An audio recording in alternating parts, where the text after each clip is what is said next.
Hello everybody and welcome back to Tehillim Treasures, where every week in Mitzvah Shem we're going to learn 2 kapitles of Tehillim, get an idea of what's going on, what was David HaMelech talking about, and how we can relate to it.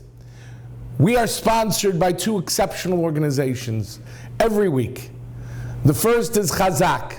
Chazaq is an organization that has provided incredible Torah content, especially these last few years when we needed it, to be able to connect to the Rabbeinu Shalom, to better appreciate the Torah, to better appreciate our privilege to be the Am HaNivchar, the chosen nation. Additionally, Chazaq's main work is to help children that are in public schools go to yeshivas, and you can contact them if you know of a child that is in need of a yeshiva at PSTY public school to yeshiva at chazaq.org. Our second sponsor is chickensforshabbos.com, where every single week there are those families of Melamdim, Rebbeim's children, Rebbeim's wives, who do not have enough to put food on the table, for agunis, for women who are nebuch alone, for grushas, for women who are divorced and they don't have where to turn, and they need food and they need clothing, they need people to help them with utilities and so much more. Please be generous in your donation to chickensforshabbos.com. This week we will be learning the 27th and the 28th chapters, Kapitel Chav Zayin and Chav Ches. And we begin with Chav Zayin, and I know I've said this before, but perhaps this is the most famous Kapitel of all, the one that we all know. LeDavid Hashem Rabbi Yechiel, every year from Rosh Chodesh Elul until Shmini Atzeres, we say the Kapitel, a Kapitel where we beg Hashem to help us do tshuva. It's a Kapitel that we say, it's very dear to our hearts, and it's something that children know from a very, very young age. L'David Hashem Rabbi Yechiel, and in the 4th pasuk, a great, great song. Acha sha'alti me'ez Hashem oiso avakesh. One thing we ask from Hashem, and this is what we ask. Shifti b'veis Hashem kavavol yemei chayai. We ask the Rabbeinu Shalom, let us sit in your home. All I want to do is sit and learn my entire life. Lachzois b'noyam Hashem, to see the pleasantness in the words of Hashem, ulevaker, and to visit Heichaloi, his sanctuary. That is all David HaMelech wants. And there's a very famous question that is asked. Why is it that David HaMelech repeats it? He repeats himself. One thing I ask, that's what I'm asking. Hashem doesn't need you to repeat it. Says Rav Nebenzal. Rav Nebenzal says a beautiful idea in Sichos of Parshas Vayikra. He asks the same question. What is David HaMelech repeating himself for? And he answers that there are many times that we say tefillos where unfortunately we don't really mean what we're saying. I remember when I was a younger man living in Eretz Yisrael, I remember I would walk from my apartment, which was in Arzei Abira. I would walk to the Mir Yeshiva, about a 7 to 10 minute walk, depending on how quick I was walking. But in the rain, hopefully, it was a little quicker. In the sun, maybe I took my time. But sometimes I would come in during the winter, and I was drenched. A pummeling rain, unforgiving rain, harsh. It was terrible. And I would come in, and I was soaked. And it was the type of rain that soaked not only your coat, it soaked your bones. And those that have gone to Eretz Yisrael and have walked through that rain know exactly what I'm talking about. But it was also the type of rain that you mamish never dried up. I don't think I dried up for about 6 months straight. And I walk into the Mir Yeshiva, and I'm like, ugh. And some cheerful Israeli young man would say to me, Shetiyeh, Gishmei Bracha. This is the way it should be. It's a blessing from Hashem, which of course it is in Eretz Yisrael. So when I said the words V'sein talu mata livracha, let's just say I probably didn't beg Hashem that it should continue raining. I didn't really mean what I was saying. And if we say V'kabtzeinu yachad me'arba kanfei sa'aretz, we're sitting here in Golus, and let's be honest, some parts of Golus are very difficult, but sometimes Golus, we think to ourselves, it's very geschmack, right? It's geschmack. America's geschmack. It's geschmack to have a little bit of freedom. It's geschmack to have some nice riches. It's geschmack to have some nice distractions. They're not good for us, but we enjoy it. Do we really mean it when we're asking Hashem to send Mashiach? Avada during the tzara, we feel it. But normally, Rav David Zoll says, perhaps we don't always feel it. David HaMelech really felt it from the depths of his neshama. One thing Hashem and one thing only. I want to tell you a story. And it's a story that I heard recently. And it's a story that I never wrote up. And it's a remarkable story. It's a story that happened when the great Vilna Gaon was nifter. To preface the story begins where we're told that there was one niggin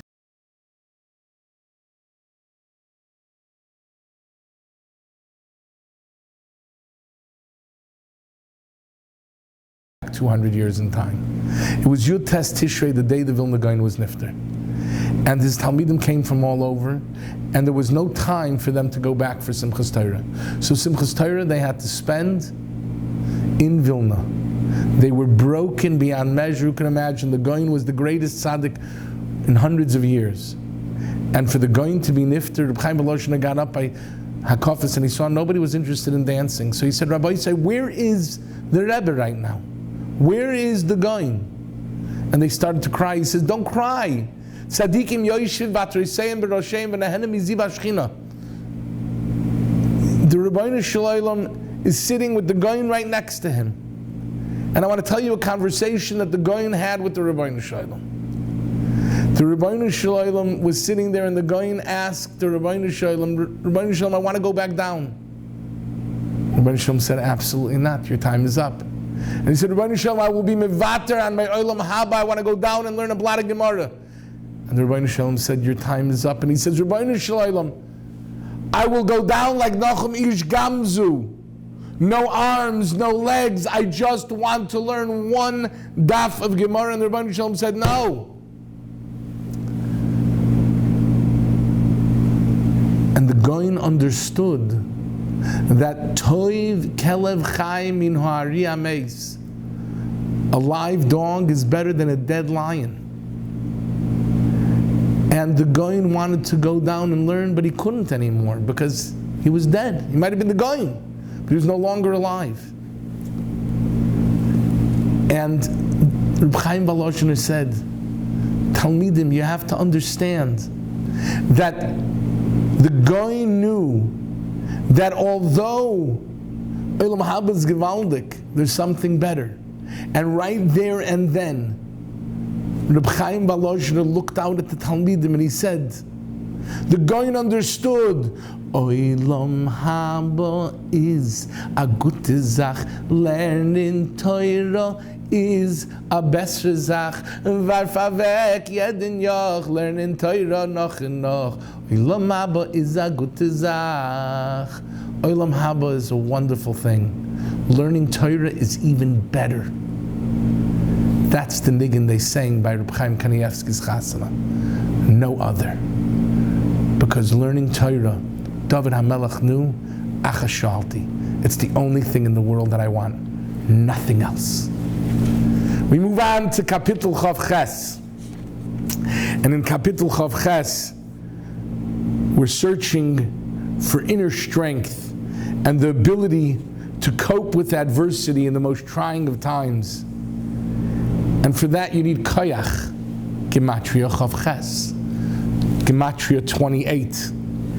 And David HaMelech focuses on the faith he has in Hashem. Hashem Uzi Umagini Boi Votach Libi v'ne'ezarti. Hashem is my strength and my shield.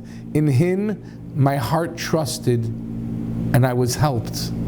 And in the Tehillos Maharitz, a beautiful sefer on Tehillim, Rabbi Yosef Tzvi explains that the bitachon itself was part of the salvation. His heart remained whole despite the fear. Boi votach libi. Once I placed my faith in Him, ne'ezarti. This is such an important yesod. We've mentioned it before, but David HaMelech doesn't stop mentioning it, so neither will we. The Yeshua comes from the bitachon. If you can live with those two truths, that A, Hashem controls the entire world, and B, Hashem will never do anything to hurt you, that's where the Yeshua comes from. It doesn't mean that the tzara is going to go away, but it means that you'll be able to deal with the tzara. All we want to know is that there's a purpose in our tzara. But if it connects us to Hashem, which is the purpose of the tzara, so then the Yeshua will come by the mere fact that we strengthened our connection to Hashem. Rav Chazaq Levenstein, who was mashkiach in the mir, was known for his yiras haroimimus. Every ounce of his being permeated with an awareness of HaKadosh Baruch Hu's presence at all times, at every moment of every day. And Rav Chazaq wasn't a big smiler. Not because he wasn't a happy person, but because if you saw the Borei Olam in front of you every moment of every day, how could you go smiling?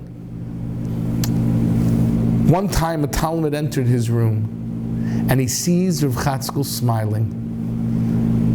He has a small smile on his face. He knew it was very, very rare to see Rav Chazaq smiling. He figured, oh, something very good must have happened in the world. He asked his Rebbe, did something very good happen? And Rav Chazaq said, yes, something very special happened. He says, can I ask what it is? And Rav Chazaq told him the very good thing that happened. He said, when I served as mashgiach in Mir Yeshiva, there were times when the yeshiva was in terrible financial dire straits. And because of that, I didn't receive my monthly paycheck. I knew that I was living day to day.